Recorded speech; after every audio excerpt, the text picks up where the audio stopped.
violent prisons in the world. The only place more dangerous to live than prison is the world outside of it. A quick look at the evening news will convince any viewer that the world is a dangerous place to live. Prisoners are designed to house criminals, and some prisons are designed specifically for the world's most dangerous criminals. These are the criminals who pose the greatest threat to the society. Following is a list of the top 10 most violent prisons in the world. Number 5. La Santé Prison. Paris, France is the home of La Santé Prison.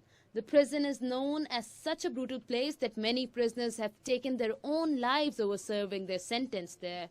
1999 saw the suicides of 124 prisoners. Number 4. Diyarbakir Prison. The conditions at Diyarbakir Prison in Diyarbakir, Turkey have been notoriously inhumane.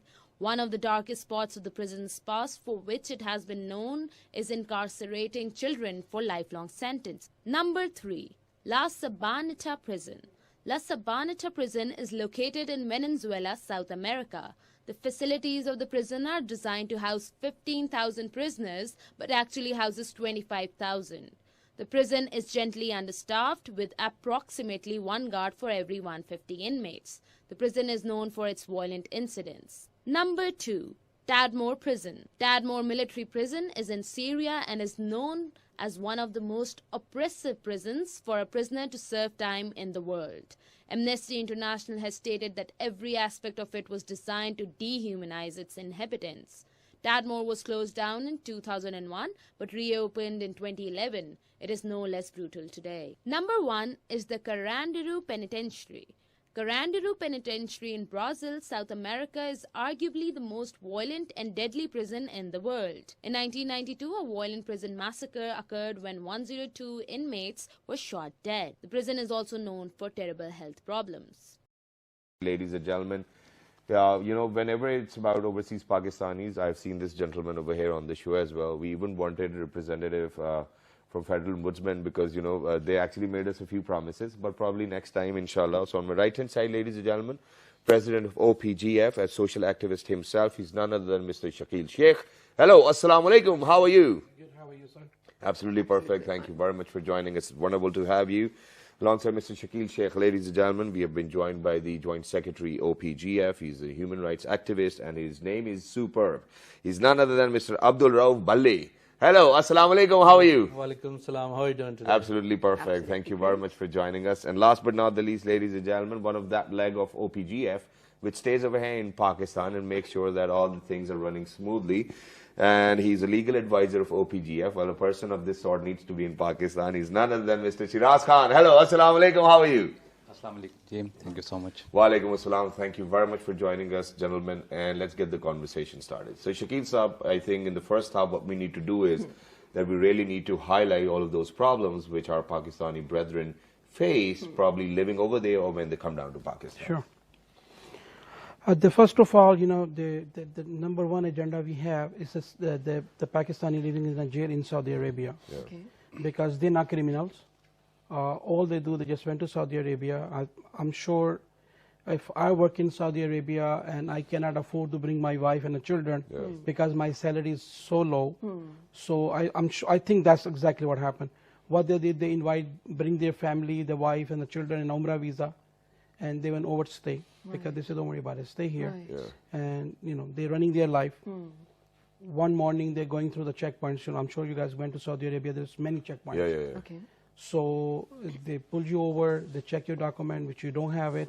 What they do, they take you in a jail straight away. You have a children, the wife and a husband. Even you have other children home, the home, that's it, you're done for your life. Doesn't matter. Doesn't matter. Your home, your bank account, everything is finished. You're just going to jail and now you don't have your document. Oh, right. Okay, because my document, if I'm a husband, my document is sitting with my kafil, Yeah. like the Saudi man. And now nobody gave him a document. He's sitting in a jail because all he needs his document and his ticket to come home. Right. Yeah. Right. Which we want Pakistan government to help those people out, the consulate in Saudi Arabia. That's what our organization want to jump in, and we want to even chip out the money with the government to help those people. First, women and children, we want them to go home Okay. You know, we want the list from the Pakistan government and the consulate, embassy in Saudi Arabia. Let us know. We know the numbers, but we will need to know how many children and a woman's there. Right. First, we're going to help them out, then the man's, because the criminal people, we're not going after them. Okay. You know, they did the crime. Right. You know, They they should do be what they have served. to do. Only the innocent people. What only thing they did, they went overstay. Yeah. Oh. So we just want to clear these people out, to send them home. You know, they are our family, they are our sister, brothers. They don't have money to come home. We can help them. Right. So, you know, one of the grievances of the, you know, people detained over there in the camps in Saudi Arabia was, as of 2018, I was reading a news article from a very, you know, reputed newspaper. They said that people from other countries, their embassy men do come and meet with them, listen to their grievances, but no one comes to see them from Pakistan. Why so? Is it that it's not under probably discussion or no one's bothered about it? Actually, I just have I was here a couple months ago, and I have this speak to Mr. Zulfi Bukhari. I think he's the foreign minister. Right. And Not he foreign, loved my idea. Okay. Like, I think I was here 3 months ago. Okay. Because only for this reason, I had a long conversation with him. I have a big He's meeting not with a him. foreign minister. And he loves my idea. He said, that's excellent idea. I was working on it. I will help you out. But so far, nothing happened. And we have a meeting with him today again. Oh. I think this is something which Mr. Shiraz needs to answer. So please, would you continue with the question? Well, you know, one of the things regarding this Saudi Arabia, they have no choice to, you know, to take the provision of the legal advisor. Okay. If they arrest in the Saudi Arabia, they have no option for the legal advisor. That's why we go back to the State Minister, Zulfi Bukhari, and we have request to Zulfi Bukhari, if they, I mean, our state people, they need the legal advisor, so we can provide the legal advisor. We have the data assistant as well. And we can, you know, offer them the ticket as well, because the people, they complete their, you know, the prison, the prison, you know, duration. But what they need to be the ticket, the return ticket. So what Overseas Pakistani Global Foundation is looking for, you know, providing them with the support of the government, providing them the tickets, the return tickets, because they are looking for their family. In September, Prime Minister was in Saudi Arabia. There are protests in the outside of the consulate, and the families were there, and they are looking forward for the government of Pakistan. One of the reasons, as you mentioned, the 3,309 prisoners were there, and 40% people were detained because of the traffic rules.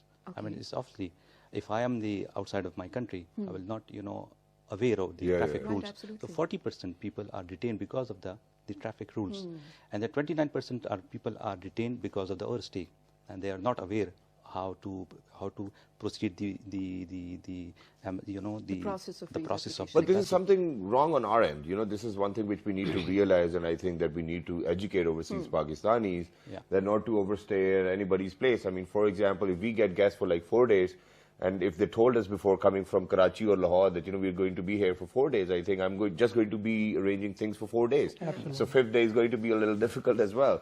So yeah, for those people who've actually done it, you know, by themselves, I think that they need to be responsible for that. But now there needs to be a way to bring them out and, you know, to get them in touch with their families as well. Because one more thing which I've realized, and that is, Shakil Sahab, that, you know, people who actually go to work over there, they do not have their passports anyways with them. You know, so first they enter into training, and then, you know, while they're training, they do not get paid. Once they're out of training, they definitely start to get paid as well, but they still do not have their passports, and they're not allowed to travel whenever they want. So we ourselves are signing up for this, and I don't think that there's anybody else to blame in it, because we do it ourselves, no?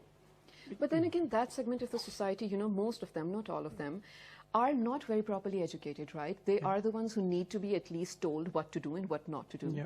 And Mr. Shiraz, you mentioned that, you know, they don't have the right to ask for a legal counsel, or only Pakistanis or anyone there in the camps? Well, you know, that's a secondary source which we get the information from the jails.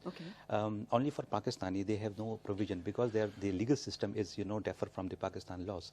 So they have no provision for providing the legal counsel for the Saudis. For the Saudis, you know, they have no law there. We have one of the agreement which is followed. We are looking for the government of Pakistan. There is an agreement of transforming prisoners. In September, Imran Khan was there, and they were talk about the transforming, you know, the agreement. Then we were looking for again for the state minister. I mean, the overseas state minister. They, you know, they ensured that that's, you know, that's agreement, you know, should be, on table. They start the conversation on that. So then that's really easy for the Pakistan, particularly for Pakistan, to talk about that. Exactly, and which is why, because earlier, ladies and gentlemen, before we were getting started with the show, so I kind of had a conversation. I told them that first we are going to discuss the challenges and then the solutions. But I think that what we need to do is that, since we have discussed this challenge for the overseas Pakistanis in Saudi Arabia, I think that we need to discuss solutions right away as well so that we move on. So, Bali Saab, what solutions do we have in terms of getting those people out and back in Pakistan if they want to come? I think so. As per my colleague just talked regarding the rules and regulations, Saudi Arabia, they have a different rules and regulations. So our government should have to be handled in a different way. They need to talk to them like a separate, like the Islami Shari Council, like that way. So that's where we can help these guys. Okay. Thank you very much for highlighting that and for all those people who are out there. And obviously the ambassadors actually need to do their part of work. But I think that, that 2% of people who actually are or have been invited by the ambassador himself to any occasion or festivity, what they can do is that they can probably be the leader for all those other people whose grievances are being unheard. Sound their voices. And That's exactly how exactly. it is. That's so what that's you just great. mentioned. That's how it is. I think this is one of the solutions, and since we're running short of time as well, so we'll have to thank you over here. But thank you very much for joining us. It was wonderful to have you to actually listen to problems which our overseas Pakistanis brethren face. And inshallah, this is something which we could do, and I think, let's see, for all those people who were listening, whatever is in your capacity, you have to do it too as well. And it's so great to actually have, general Pakistani citizens to take up the responsibility of helping other citizens over here.